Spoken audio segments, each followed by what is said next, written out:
But let's move on now and get the very latest from other quarters where the government is saying that it has not finalized any deal with Adani Holding for the lease of the Jomo Kenyatta International Airport.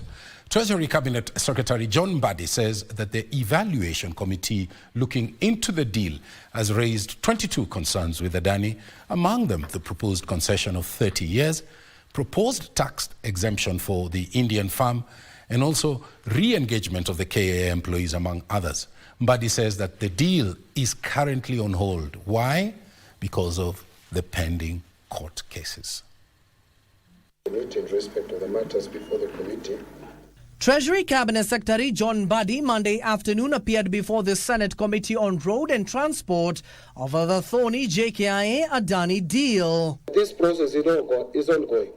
As a matter of fact, if it went to conclusion, the Senate would now be investigating a matter that has all the facts presented. But as it is, there are certain aspects of it that could still be ongoing.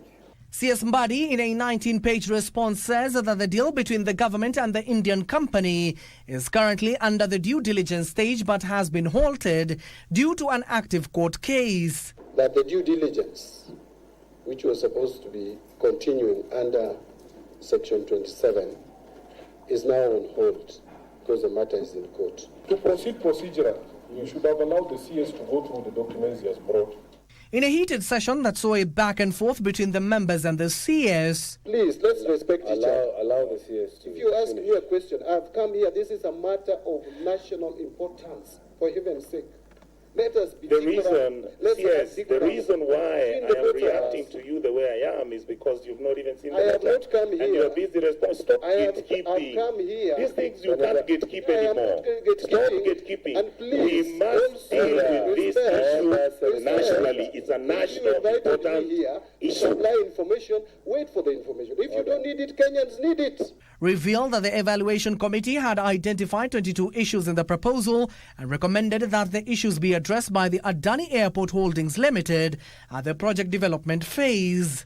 You are required to provide confirmation that none of these people are listed on World Bank and PPRA list of ineligible firms. Surely that does not mean that they can tell you themselves that we are not listed. That is not the standard. It was confirmed through checking the website of World Bank. Among the key recommendations is to have the contracting authority to ensure that the current employees of JKIA are onboarded by the company on priority basis and on better terms. Further, that the concessionaire gives preference to recruitment of Kenyan nationals in all positions. And I'm sure the honorable members would understand why I'm emphasizing the issue of JKIA employees, because it was very contentious. Further, Kisii Senator Richard Onyonka claimed that there were other two companies from India and America that expressed interest in the JKIA deal, but the Kenyan government settled for Adani. And a company called Nexus Logic. They wanted to come to Jomo Kenyatta Airport on the Wednesday, 10th of July 2024. Then they wanted to come to the Mombasa International Airport, and they were going to Kisumu and Eldoret. And this letter is here. It's received by your office. The only PIP proposal received procedurally at the directorate was the one of Adani of 1st March. In fact, I even mentioned there was an earlier one of 2023. Treasury has also affirmed that officers from the Treasury, Transport alongside KAA officials are in India interrogating the deal. There is one officer who, alongside representation from KAA and the Ministry of Transport, went to India for due diligence. And that is the assignment they were given. And that process is still ongoing. And I want to advise CS Mbadi. We know you just came the other day. Don't carry anybody's cross. If this thing is grey, call it as it is.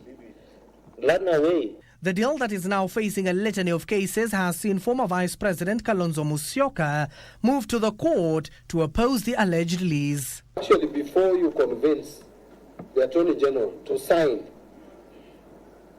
the concession, you have to prove that you have complied with the law. And so that will be complied with. Abdiaziz Hashim for Prime Edition.